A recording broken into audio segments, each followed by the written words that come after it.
Fred here, welcome back to the Gear Up Session channel. During the question and answer videos that I did, somebody had asked me to review the Bear Grylls Scout Knife. And I responded that I already did it. Go back and find it.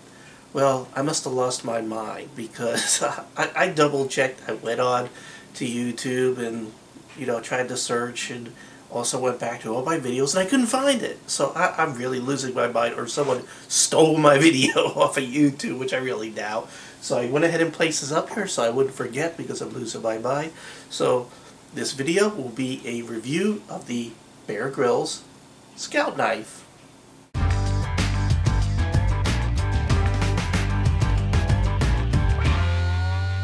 The Bear Grylls Scout Knife is one of many of the Gerber Bear Grylls knives, as you can see here.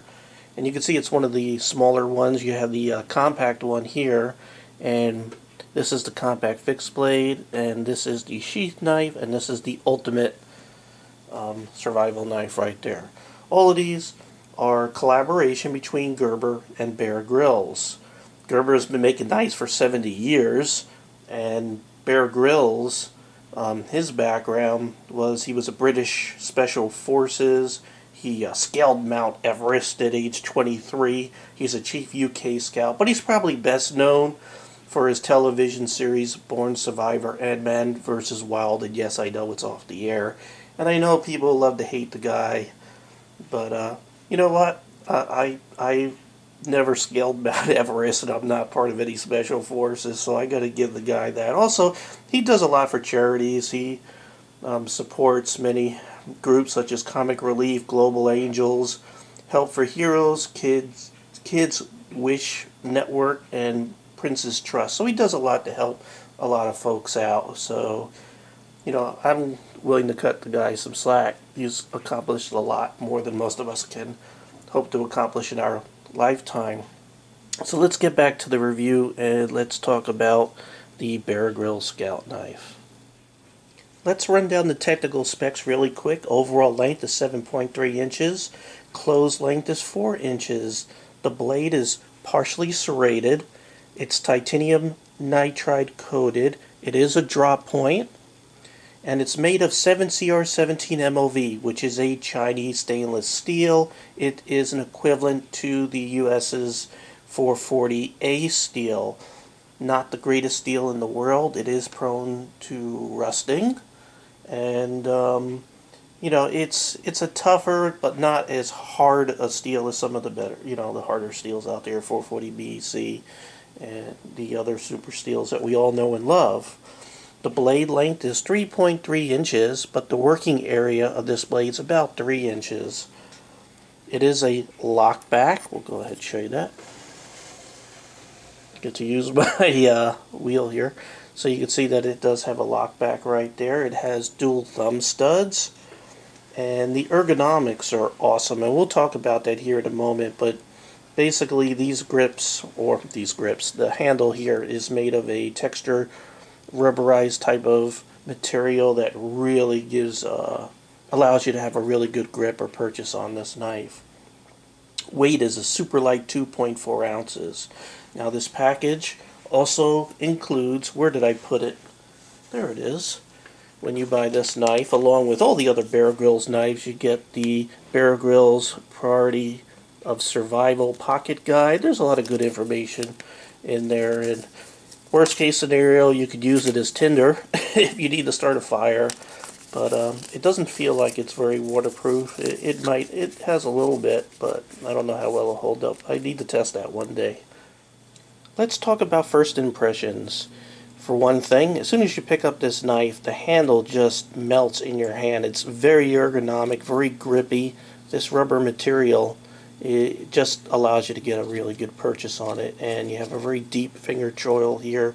Really gives you a lot of gripping area on the knife. You have some serrations here, some serrations here. They're functional. Not the greatest, but you really don't need them because of that deep finger choil and this rubberized material. Reverse grip, because this is slanted like this, allows your thumb just to rest around there. Your pinky gets into that finger choil. really, really good reverse grip, although this is not marketed as a tactical knife. It's more like for scouts and survival. Again, you have dual thumb studs, very ambidextrous, but as far as deploying this knife, it's a little tough. You will probably risk cutting yourself when you first pull this out of the box trying to open it with the thumb studs flinging it out like that. It's kind of tough until it breaks in. As a matter of fact, you run the risk of really cutting yourself when you first get this to try to flip it out like that, because when you do it, it's going to hang up and your finger might come across those serrations. So please be careful. But eventually, as you can see, once you break it in, it will deploy quickly. The clip is pretty nice. I mean, it's a little thin for my taste, but it does an adequate job. And I want to show you something about this clip here shortly. But it does allow for very deep carry. You can see it almost comes all the way up to the top. So it does make a decent carry knife, EDC knife too. And it's so light that you'll barely know it's there. Again, for lockback, the way I close my lockbacks one-handed is I sort of do this and I just notch it over a little bit. Be careful because you can cut your finger, which I've done before. And it will fold up good. You can see that blade centering is pretty good. So I can't remember honestly if I sharpened this or not, but we'll go ahead and see where we're at there. Okay, well, if I remember correctly, it came paper cutting sharp out of the box, and you can see it does a fine job cutting paper as well as other things. It also does a pretty good job of cutting rope. The serrations on here are pretty decent, although I'm not a big fan of serrations, combo edges, but it might come in handy for, you know, if you're scouting and you need to cut rope when you're tying down your tent or things like that. It can come in handy. It's not terrible. They're pretty decent. Now you do get a lanyard hole right there. You can get 550 cord through there with a little patience. It is a little tight, but you can do it. And again, I noted that it was a drop point. Now it's a good thing that this thing has this titanium nitride coating, because again, 7CR17 MOV is pretty prone to rusting. Now as far as quality is concerned, you can see the machining here. This is a hollow ground blade, by the way, which means if you have the well, it's a half hollow ground blade. You got some flat here on the top, which is good, because if you have one of those blade sharpeners that have to clamp, or you have to clamp them in, you have a good flat surface to make sure that it's secure correctly, so you could sharpen your knife at the proper angle. But you can see that machining there, which is what I was started to say. You do have a little swedge here. It's sort of a false edge. It's not sharp up there at all. There's Gerber and Bear Grylls. So, because it's Bear Grylls, it's marked up a little bit. It's probably like a $15 to $20 knife that's marked up about $5. So they run about 20 or 25, although they are starting to go on sale since Bear Grylls is no longer on TV. I guess this stuff might be a little less marketable, so you might see a good drop in these things. Maybe you can get them as cheap as $15, $16, $17, $18. Who knows? Now, one of the ways that they get this knife so light is this handle material. Although it feels kind of rubbery, it's fairly rigid. It doesn't really give too much. But if you look inside there is no steel liners in there at all. So really the handle material itself is the handle, the grip, and really doesn't need much more support. And because it doesn't have that, it really folds up into a very nice slim package. It's very slim. Now I do have one big gripe with this, and it's better that I show you.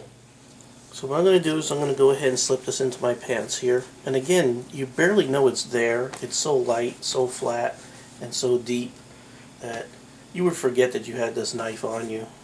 So anyway, to pull it out, you could see it's really pretty tight. The best thing to do is to pull up on the clip a little bit, and even that, maybe that's not a good idea. It's just very tight, and the reason why is because this clip is pressing up against this very textured and almost soft, not really that soft, but you know, it's soft to feel, kind of rubber.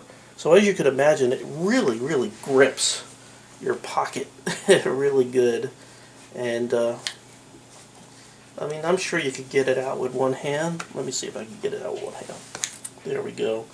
But it is tough to get it out compared to most other knives where, you know, come out with no problem. That could be a good, that could be a bad thing. You know, if you're rolling around on the ground in a situation, this is definitely not going to come out of your pocket. So it could be considered good for some people, but for most, if you were to carry this as an EDC, it's probably considered a con because it's hard to get out of your pocket. Okay, I do want to make sure this can stand up to just a little bit of light abuse. This is not made for heavy abuse, but it should be able to take some impacts here. So let's go ahead and test that.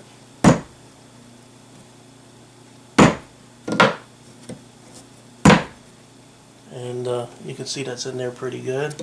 Give it a little twist there, and the edge appears to be fine. Still has a point there. It doesn't look like anything broke off. So not bad. And you can see right there is where I put a really big notch right in there, right there. So seems to stand up pretty good. There is no play really to speak of. You know, most lockbacks do exhibit a very slight play because when you push it up against that back lock, the back lock tends to just come up a little bit. And actually, well, you do feel that a little bit with most if you really pull back hard, with the exception of the modified lockbacks like what's in the Recon 1 by Cold Steel, which has a actual blade stop, a bar right there, so the blade, back of the blade is not resting against the lockback. But in most cases, almost all knives, it rests, the back of that blade rests up against the lock right there. But it's pretty good, and for a cheap knife, and that's what this is a cheap knife. It doesn't exhibit some of the characteristics of a cheap knife, such as some of them it's very hard to push that lock back to release the blade. You know, another characteristic of a very cheap blade is if it had a liner lock, that liner lock would be very hard to push aside. So not bad at all. Definitely worth, if you could find this for $20, I would highly recommend it. It's a pretty good knife, and maybe one of the best handles that I felt in a very long time. So I'm going to give this a 4 out of 5. Just keep in mind that this is cheap steel. Most of the lower-end Gerber knives do have the Chinese 7C or 17 MOV. So just realize what it is. You're going to have to resharpen this a lot since it is a softer steel.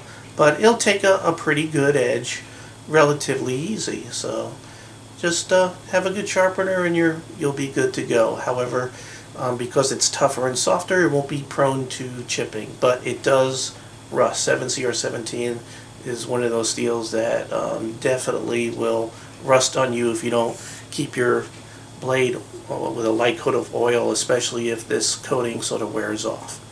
So for what it is, I highly recommend it for the price. If you can get it for around $20, definitely an outstanding deal. So thank you very much for joining me here at the Gear Obsession channel. I really appreciate every friend, viewer, subscriber, and you. Have a great evening.